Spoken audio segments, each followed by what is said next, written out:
It must be something in the male DNA gene. All right. All right.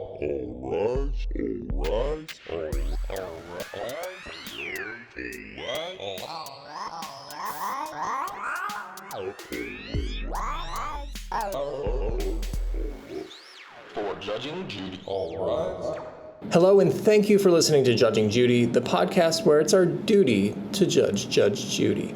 You know, I'm recording this a little before Canadian Thanksgiving, and though it will be released a few weeks after Canadian Thanksgiving, I wanted to take a moment to play a brief selection from everyone's favorite Canadian Thanksgiving anthem, Informer by Snow.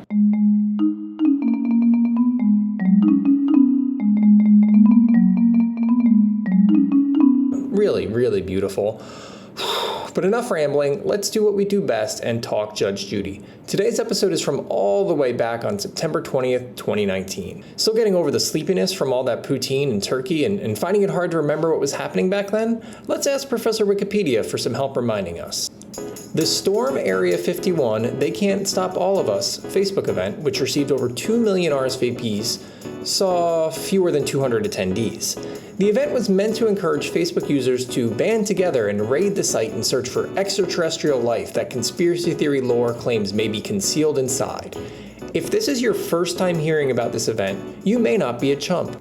Under pressure from owner Hasbro, the next Brussels edition of the Monopoly board game censored Mannequin Piss, the 17th century bronze statue of a naked boy urinating, by using swimming trunks over his nude body.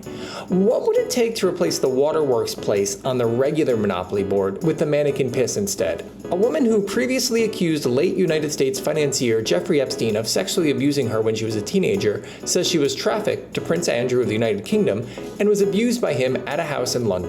She calls him an abuser and a participant. Prince Andrew denies the allegations. As of this date, neither Prince Andrew or the similarly accused failed casino owner Donald Trump have been brought to trial for their involvement with Epstein. Hey, thanks for that help, Professor Wikipedia. Your doctorate might be in Tony Hawk studies, but you're not so bad after all. Now let's see what the tides looked like on that day back in 2019 in Catfish Point, Louisiana. We had a high tide of 1.42 feet at 12:26 a.m., followed by a low tide of 1.14 feet at 4:56 a.m., followed by a high tide of 1.31 feet at 8:22 a.m., followed by a low tide of 0.67 feet at 4:13 p.m. Now, this is a little bit of a special kind of bonus material because it was only supposed to be the tides, but I wanted to share that Catfish Point has one review on Google Maps. It's actually from 6 years ago, so, maybe right around when this episode aired. It's by someone named Ryan Dunn. He wanted to share that Catfish Point is, quote, a good place to catch fish. Great. Finally, let's check in on the box office for September 20th, 2019. Number 3 was Ad Astra, number 2 was Rambo: Last Blood, and number 1 was Downton Abbey. Rambo: Last Blood was co-written and, of course, starred Sylvester Stallone. Excuse me, recently announced Special Ambassador to Hollywood, Sylvester Stallone. Care Wikipedia. In Rambo: Last Blood, we see Rambo traveling to Mexico to save his adopted niece, who has been kidnapped by a Mexican cartel and forced into prostitution. Here are a few cherry-picked quotes from reviews of our Special Ambassador's very special movie. Quote, massively enlarged prostate of a film that can only make you wince with its badly acted geronto-ultra violence, its Trumpian fantasies of Mexican rapists and hilariously insecure US border, and its crass enthusiasm for rape revenge attacks. Quote, I felt degraded and dehumanized after I left the theater. Instead of being soulful, this new movie lacks one. I felt I was less a human being for having seen it, and today, that's an unfortunate message. Quote, it's so genuinely horrific. I'm convinced there are real-life cartel videos celebrating the torture of rivals that are less gory. And that, America, is our Special Ambassador to Hollywood. Okay, let's hop into the teaser for this week's episode. We closed on the house in January. And no, I don't think he's speaking French. All right, man. Oui. And her annoyed ex just can't stop. I believe announcer Jerry Bishop, R.I.P., meant to say annoying, not annoyed. Oui. What part of don't speak unless I'm speaking to you didn't you understand? No, I'm done with you. That's what I yell when someone asks me if I want seconds of their homemade mashed potatoes. You could have been tied to him forever. Hey, don't kink shame, Judy. Okay, let's get to the case. Ashley is suing her ex-boyfriend Robert for money owed on the deposit for a home. I suppose if you don't achieve the American dream of homeownership, you can always fall back on the American nightmare, appearing on Judge Judy. But that's not all she's suing for. I'm going to play back the whole thing here, everything Jerry Bishop said, because I want you to experience the same shock that I did. You think at first that it's just a case about a deposit. You think Jerry Bishop, RIP, is done, and then... Ashley Williams is suing her ex-boyfriend, Robert Reynolds Jr., for money owed for a deposit on a home, a headstone for the child she miscarried, an assault, and harassment. A headstone for your miscarried baby. You had to bring this to daytime TV? On Channel 6. On Channel 6, we've got Steve Harvey on Celebrity Family Feud, asking Elvira for the top things not to say to your proctologist during an exam. Survey says vampire. On Channel 4, we've got Rachel Ray cooking Italian wedding soup with Ralph Macchio. You're the best friend I ever had. But if you want to hear about the unpaid headstone for the miscarried baby, you've got to turn the dial to Channel 5 and Judge Judy. And that's to say nothing of the assault and the harassment. So if it's not too late, let's add a trigger warning to this episode. Ashley and Robert had been in a relationship for a while, living in Ashley's home. At some point, Robert decided to buy a house. Thanks to a VA-provided mortgage, they didn't need to put down a traditional down payment. They only needed to provide $1,000, an amount Ashley paid, at which point they both moved into the house. We closed on the house in January Of this year. 2019. You ever see a kid at an amusement park waiting in line for a $16 ice cream cone the size of a ping pong ball, and they're standing there twisting at the torso, presumably trying to see if they can manage to detach their bottom half from their top half? That's what Robert's doing when he interjects here. Well, except there's no ice cream, no amusement park, and Robert's not a child. No ice cream? I wouldn't put up with that if I were you. Shh. Judy, don't just shush him. Tell him that if he doesn't stop spinning like that, he has to go and live with his dad and his dad's new girlfriend, Sandy, who thinks that everything tastes a little bit better with some flat ginger ale drizzled on top. Judy asks Ashley to detail what was involved in the closing process for the house. But before she can provide an answer, Robert tries to interject, presumably because he has to pee but doesn't know how to unbutton his pants. What part of don't speak unless I'm speaking to you didn't you understand? I'm beginning to think every single part of it. Although, to be fair to Robert, Judy didn't actually say any of that to him. She just shushed him. I know that her shush carries a lot of weight. It's like the leafcutter ant of noises. But you can't expect Robert to understand all that subtext. After all, he's not even tall enough to ride the carousel, even if he stands on his tippy toes. Well, that's not fair. Robert assures Judy that now he understands. He does it by way of an annoying set of mimed thumbs up and nods and... I just wish he would act like a big boy like he promised. Sounds like you're not going to do it. That's fine. Ashley says that she and Robert had lived together in her apartment for about 6 months, a statement that seems to shock Robert. Either that or his no bark collar is on the fritz. I'm Mr. Reynolds. Is that correct that you... No, ma'am, it is. No, ma'am, no, it's not Just say no. Yes, ma'am. How many months did you live Approximately with... 1 year. I get that a year is longer than 6 months, roughly twice as long if my abacus is correct. But by the way Robert had reacted, I thought he was going to say that they'd been living together for 15 or 30 years.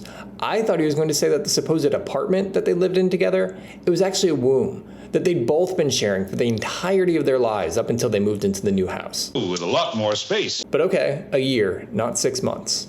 Judy's already so sick of Robert and his antics that him uttering too many syllables, saying approximately 1 year, pisses her off. She huffs and she puffs, and he has to start in again on his miming routine. For some reason, she tries again. She asks the same question, even though she's super exasperated. I'm sorry. How many months did you live with Miss Williams in her apartment prior to moving into the house? Approximately March to December when I closed on the home in January. 12. 12. Just say 12. There are 12 months in a year, and you said approximately a year, and so it's 12. 12. Say it. 12. It's how old you've got to be to trick or treat alone. So in your case, you still have to wait another 6 years until you can go out and get your good and plenties without your mom hassling you the whole time. That's enough, Mom. I'm going to ask you again. You know what? I've actually flipped on this one. I want Robert to egg her on. Tell her in minutes. Tell her in seconds. Tell her in parsecs, light years, furlongs, Edward furlongs. Say anything other than 12. Don't give her what she wants. She'll only want more. Approximately 10 months. Now, Robert, you seem like an awful person, but you did as I asked, and for that, This Canadian Thanksgiving, I'm grateful for you, Robert. In addition to collecting benefits as a disabled veteran, Robert, well, he makes Judy regret asking him what he does for work. I've been a banquet server, bartender, and a houseman in Atlanta, Georgia since 1999. I worked several venues all throughout the city. I work at a temp agency. They send me off. That's where I met her on the job. Now, to anyone who's never been to the Steamy Peach, Atlanta, Georgia, I want to assure you that not everyone there is like Robert. My advice to you is to visit, I don't know, maybe one of the many thousands of streets with the word Peachtree in it, or to drop in at the Buford Farmers Market, maybe visit Piedmont Park. You'll have a wonderful time in Atlanta. Just look out for an adult man swinging his torso around. He might be bartending or serving or... Apologize, Mr. I'm really Trustee. not interested. Judy asks how much Robert paid in rent while he and Ashley lived together. Approximately. Not approximately. Rent is never approximate. Rent is always an exact figure. $525,600. $100. You paid $100 Yes, a ma'am. month. Yes, ma'am. And how much was the total rent? I think it's like $400, something like that. Judy wheeze laughs. I know, show don't tell. But if I put the clip in here, it will just sound like someone opening an ancient treasure chest. All I want to know is, how much was the rent? If you don't know, say I don't know. You're allowed to say I don't know. I don't believe this for a second, not for a second. If Robert had said he didn't know how much the rent was, Judy would have gone off about how he's not acting like an adult, and how adults should know how much the rent is. Mind you, both of those things are true. He's a giant child, but we can't let Judy pretend that she treated him any differently, any better, if he admitted to not knowing instead of pretending he did know. She just have a different reason to dislike him. There are a lot of them. HUD Bash required her to pay $200 to $400 per month. I think Robert said that Ashley's dad required her to pay $240 a month. I'm hoping we can just settle on that amount and move on. Although, if we do, I'm not sure how interested I am in getting to the whole headstone and assault and harassment parts of this case. At this point, Judy tells some strange joke. It's meant to illustrate how Robert is like her husband, about how her husband can recite the whole DNA code but still doesn't say the words "I don't know," even after 40 years of marriage. I don't think Robert is a problem in this case, and I don't think Judy's husband is a problem. I think the one thing we have uniting both of them is Judy. Judy is the problem. Robert, in an effort to steal the spotlight back from Judy, accidentally reveals himself as Judy's lifelong stalker. I've watched you all your life. I've watched That's you. right. I've watched you.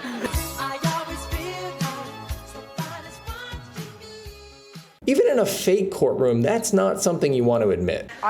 It must be something in the male DNA gene. They'll make up a number, they'll make up a figure, they'll make up but they can't use those three words. Somehow it's emasculating when you say, I don't know. Judy's sounding less like a TV judge and more like a Secretary of Health and Human Services. Judy, how about we leave the gaveling to you and the DNA coding to your husband, okay? Told you, genes are funny things. How many miles is it from here to Pluto? 4,968 approximately. I don't know. 4,968. 5,600. Yep, she's still going. What can I say? Women off of Mars, men off of Pluto, am I right? At last, Judy does what she should have done to begin with and just asks Ashley how much she paid in rent. $240. And did he give you $100 a month? Yes. So nothing Robert said was actually wrong. He just said it stupidly. Unfortunately, you don't get the $1,000 back. Why not? Judy says that because there was no contract, Ashley isn't entitled to the $1,000. However, Ashley replies that she had emailed Robert well before their breakup and her move out, indicating specifically that it was a loan and that it was meant to be paid back. Robert raises one finger to speak, eliciting this rebuke. I didn't ask you anything. Yes, ma'am. Can I please interject something, Judge Judy? No. Oh, if he had only said pretty please and, well, if he had maybe offered a cherry on top, then maybe Judy would have let him. Ashley didn't print out the email, so she has to have Bailiff Bird bring Judy her phone. And I think that, well, one of the first things Ashley should do if she wins any money from this, she needs to get a new phone. The screen on the one she has, it doesn't just have cracks, it has veins, varicose veins. Nah, that's in December. I let you borrow, you sent to him, I let you borrow $1,000. That's ridiculous. You have to have a contract. You have to. Judy is not satisfied by anything on Ashley's brutalized ZTE Axon 7. She wants to see a contract stating that Robert would pay Ashley back.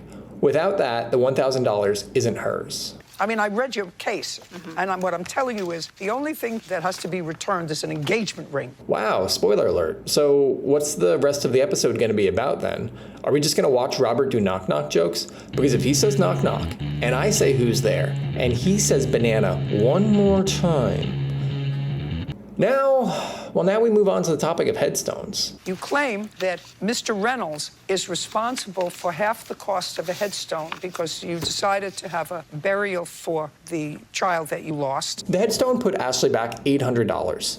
But aren't we just going to run into the same issue here? If Ashley doesn't have a contract with Robert stating that he'd pay for half, won't Judy say that he doesn't have to pay for the other half? The whole show could just be called, Do You Have a Contract?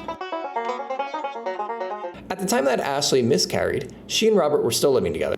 Judy wants Ashley to detail the conversation she had with Robert about the headstone because... Okay. Because not everybody memorializes a miscarriage like that with a headstone. That's usually true, but in this case it's not. Judy's not satisfied when Ashley says that Robert agreed. Judy wants to hear Ashley's version of the whole conversation they had. Now, I get what Judy's after here, but I don't know what Ashley can do that would actually satisfy the judge. I don't think Ashley has transcripts. I don't think she has a perfect memory or perfect recall. And I have a feeling that Robert offhandedly said something he didn't mean and never intended to follow through with about how he'd pay for half the cost of the headstone. And now because of that, because of his Robertness, Ashley's on the hook for the full tab. That's what you say he said. I want you to tell me the whole conversation from the beginning to end. Well, roughly 4,000 years ago, a guy named Adam and a lady named Eve happened to bump into each other during one of the free admission days at the Paradise Botanical Gardens. He said, I will pay for the remaining cost because he is the dad. Yes, he will. Robert says that this is most certainly not what he said, and Judy seems to agree. I'm not sure why. I'm not sure why she agrees. I had a feeling he had no intention of paying. Like he has no intention of learning how to tie his shoes or putting an end to his thumb sucking. But I see no reason why he wouldn't have said he was going to. What has Robert said or done to make any of us believe that he wouldn't follow through on something he said and then lie about saying it afterward? Judy asks one more time for Ashley to detail exactly this conversation where Robert had agreed to pay. The what, the where, the when. I don't think she asked for why or how. We're just going to have to assume they didn't have this headstone conversation using carrier pigeons. Ashley starts with the where. She says the conversation happened at a courthouse. So you needed to go to the courthouse to get a death certificate? Yes, some sort of a death certificate? In case this case could not get any sadder or more uncomfortable, Ashley wasn't able to get a death certificate at the courthouse. She had to go back to the funeral home for it instead. Ashley says that Robert didn't accompany her to the courthouse, but did go to the funeral home. All the while that Ashley's describing this, the camera keeps cutting to Robert as he does it's kind of like the same face as the guy in the Warheads label. Just look it up. Robert's also doing this annoying thing where he leans over, of course, exaggeratedly, at the waist and stares at Ashley. I guess it's just more annoying theatrics, but it feels a little like intimidation. I understand it's hard to stand up straight when you've got so much poo-poo in your pull-ups, but Robert, you really gotta give it a try. Ah, forget it. You babies are hopeless. Ashley says that she paid $400 for a burial, and then later $800 for the headstone. So he didn't pay for half the burial. What made you think he was going to pay for half the stone? We go to a commercial break before hearing the inevitably disappointing answer to that question. We also get a preview for case number 2. You see the defendant Yes. with her little girl. Yes. The little girl was crying. Yes. I'd venture to say this kid's 7, maybe 8 years old, which is to say she's far too mature to find anything Robert's done thus far in case 1 either funny or morally defensible. We get a bit of a surprise reveal coming back from the break. Robert is countersuing for unpaid rent. If this nincompoop wins anything, well, I guess I don't have any recourse since the case happened 6 years ago and it's kind of a fake TV case. Actually, you know what? I do have recourse. If he wins, I take back anything nice I've ever said about Atlanta. Atlanta, Georgia is at risk of going on my personal bad things list, alongside potatoes, rah-rah riot, and people who suck their teeth. You know what I mean. But okay, back to the topic of the headstone. I was just assuming that he would just go half with me. Well, that's not something that you do in court, Miss Williams. Yes, sorry. Do you understand? Okay. You probably should have been really, really, really sure here, Ashley. But the fact is, you assumed a decent thing about an indecent person. What's that supposed to mean? So you seem like really a very, very nice lady. The very words nearly bring Robert to his knees. Wait, is that a possibility? Look, Judy, I get that you can't just give Ashley money without a contract and all that, blah, blah, blah, blah, blah. But can we allow her to take a tire iron to Robert's knees? Maybe just one knee. No, both knees. Is there anything about that in established case law? And you were probably very lucky because I couldn't live with him for 2 seconds. Oh, she did have a miscarriage, Judy, so I don't know about the word choice lucky. So a tragedy was averted. Psst, Judy, miscarriage. Yes. You could have been tied to him forever. That's nothing a tire iron to the knees wouldn't solve, Judy. And you're the lady to make it happen. According to you, things got a little bad. He drinks? Yes. You think at first that this is just a line of questioning to get us to the topic of assault and harassment, and then Judy drops this burn. I sort of know Mr. Reynolds drinks. Cheers. And I don't think she's talking about Yoo-hoo, because no one, not even Robert, drinks Yoo-hoo. It's gross. It's chocolate-flavored sewer water. This episode has been sponsored by Yoo-hoo. Judy, if you think he drinks, aka you think he's a drunk, why do you believe anything he says? Why has he earned any of the benefit of the doubt? Robert claims he does not drink too much, a question that can only truly be answered by his hobbled liver. I drink a little glass of red wine every once in a while for my digestion. My nerves are bad with this young lady. Perhaps to go enjoy her own small glass of red wine for her nerves, Judy ignores Robert's desperate pleading and histrionics, ending the case and sparring Atlanta for my unmitigated ire. You are now safe to visit Coca-Cola World, the Fernbank Museum, and the Beltline. But if you happen to be in Atlanta, don't get Thai food. All the restaurants there, they're pretty gross. You got to go to like Lawrenceville or Douglastown or something. None of the Thai in Atlanta is really good. Goodbye! Judge Judy, I have a case. Judge Judy, please. Robert uses his parting words to further diminish any chance he might ever have of redeeming himself in anyone's eyes. In the courtroom, start lying about shit. There's no tombstone, okay? That is not my child. I'm certain, and I wanted the DNA. Well, that settles it. You win. So there was no winner, per se, in Case 1, but we did meet a real loser. Let's see if Case 2 has anything better to offer. Shalitha is suing Brandy for car repair bills, apparently caused when Brandy's daughter knocked over a parking sign. We get a close-up of Brandy's daughter, and I know I'm getting way ahead of myself on this one, but I think we got a moral conundrum for Judy here. Quite a moral conundrum. Quite a moral conundrum. Now, she loves to harp on personal responsibility, so you'd think that would work against Brandy if her daughter did what she's accused of doing. A responsible person is also responsible for their kids. But I don't know if Judy's willing to roast this kid's mom right in front of her. I wonder how Judy's gonna get out of this pickle. The kid, by the way, looks dull and toothy, like a character in the Beverly Hillbillies. That's because I graduated the 6th grade, man. Only took 3 years. Shalitha was at a boys and girls club picking up her kids when she heard a loud boom, followed by someone honking. When you say you heard a boom, you know if something hits your car. Did you feel something hit your car? I have a system in my car. What? Judy, it's like a jukebox, but for your car. No. Judy, it's like a Victrola, but for your automobile. No, I get it. You're not following. Judy, it's like a sound doodad for your horse wagon. I have a system in my car, and I listen to loud bass music. Judy rolls her eyes and, if you can't even tell something hit your car because of your rap music, how can you possibly claim this innocent little child who has never even heard of Run DMC or NWA or whatever letters they put together in your hip-hop boobity-bop music? How can you blame her? So I was just like... Shalitha reiterates that she didn't know what happened, so she got out of her car. Shalitha says that she saw the defendant and the defendant's daughter at the back of her car, the kid crying hysterically. We get another commercial break, which is wild because there are only like 3 minutes left in this episode. But coming back from the break, we get a helpful voiceover. Shalitha Page claims Brandy Jackson's daughter knocked over a parking sign, damaging her car. We also get a picture of the sign itself. It's a heavy-duty no parking metal sign attached to a small pole that's been cemented into a bucket. Shalitha says that, along with seeing the defendant and her daughter near the back of her car, she saw the sign and pole leaning against her car. At this point, Judy summons the kid to the witness stand. Imagine, for 6 or 7 years of your life, you've been told conflicting stories.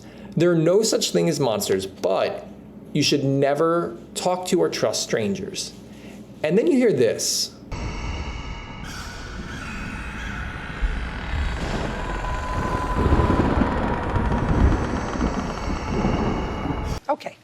Come up here. Okay. Come up here. Not a chance, you witch. Sure, it's not a creepy white van, but I've got a feeling you don't have puppies or free candy up on that witness stand either. Judy's wolf in every fairy tale-like grin is doing nothing to assuage my fears that this kid is about to be eaten.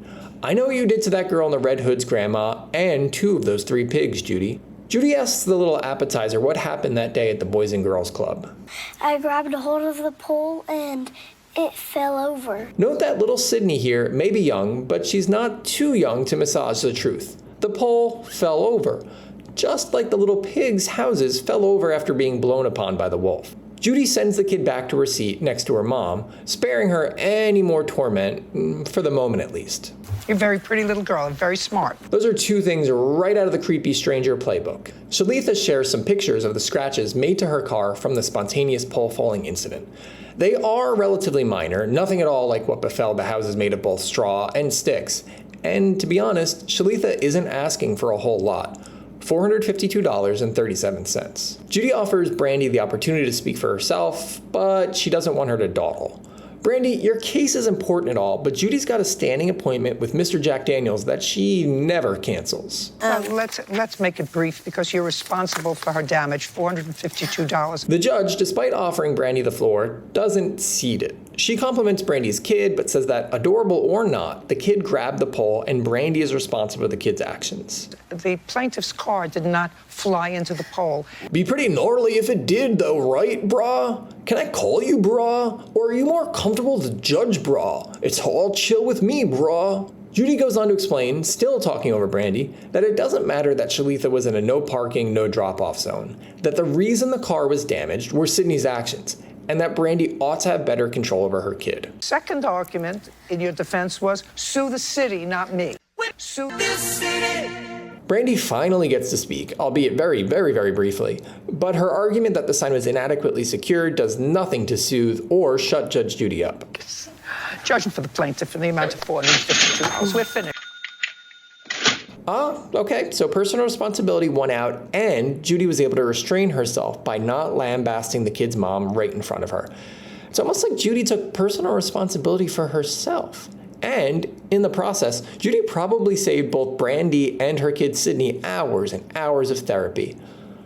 So I guess that means when you hear that BetterHelp or Talkspace or Teladoc or whoever, whenever one of these companies goes bankrupt, it's all Judy's fault. If only she had yelled at the kid's mom, both of them would need countless hours of counseling and these poor, stupid startups would still be in business. How's that for personal responsibility, Judy? Shalitha, it should be said, smiled at the kid throughout her whole testimony. Shalitha's a mother herself, but neither of those 2 things stopped Shalitha from dragging Sydney through the mud with her last words. Her daughter's reckless. I mean, she's a wild child. Maybe Sydney will need that therapy after all. You're welcome, BetterHelp. Now it's time for me to do what I do best. It's time for me to judge Judy. Innocent or guilty? Did she do her job or did she not do her job? Did she deliver justice? Man, Judy came really close to being innocent. She came real close. Look, okay, case 2, she got case 2 right.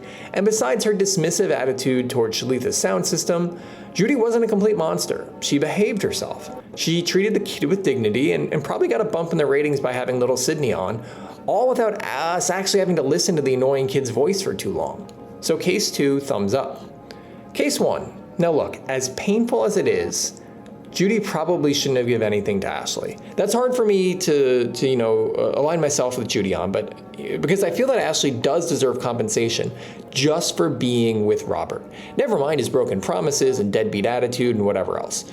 Ashley deserves $1,000 and more. But okay, fine. No contract, no obligation, whatever. I can side with that. I can also be super happy that Judy didn't give Robert a chance to actually present his case. Even if he deserves something, he still deserves nothing. So like I said, Judy was almost innocent. All these things go in her favor.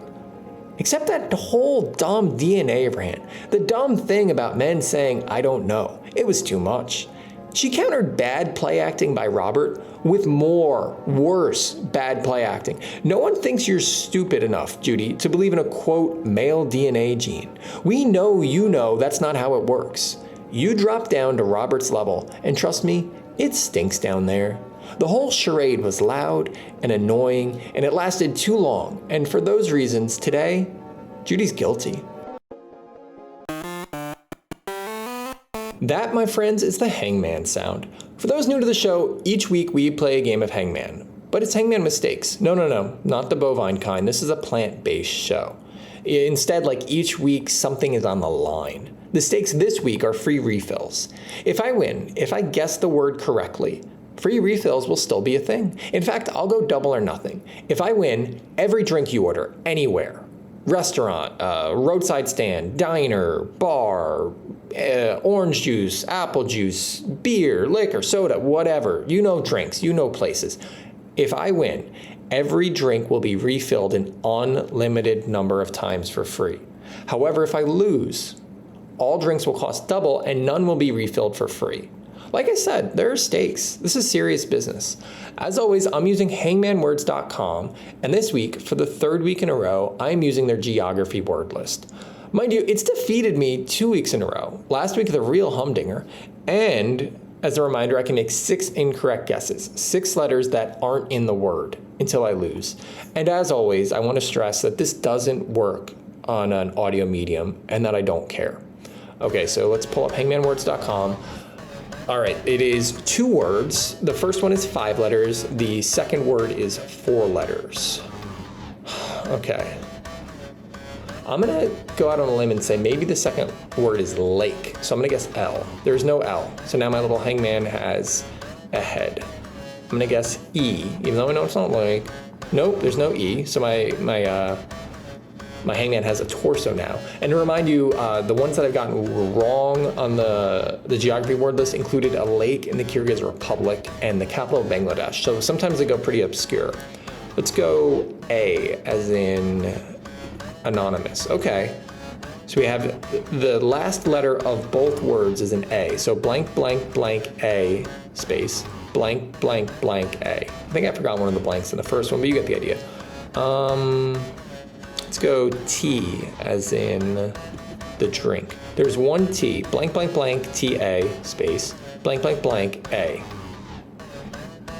Let's go N. Okay, we got a leg. So now I only have 3 incorrect guesses until I get this one wrong. Remember, free refills, double or nothing are up for grabs with this one. I'm gonna guess S. There is an S. So blank, blank, S-T-A, blank, blank, blank, A. What about C, as in caterpillar? Okay.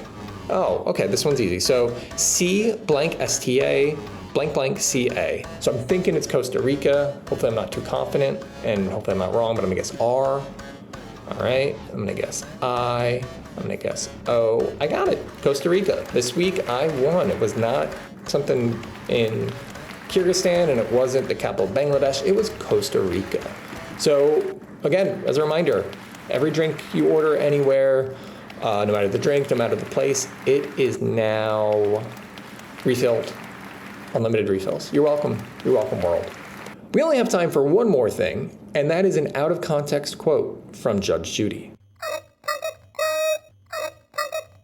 And when mothers on welfare refuse to name the fathers of the children, so that the courts can recoup the public monies expended on behalf of their children, public welfare benefits should either be denied or deferred until these elusive fathers are tagged. Thanks so much for listening. Like, share, and fornicate, and please, whatever you do, don't try to go halfsies on a headstone.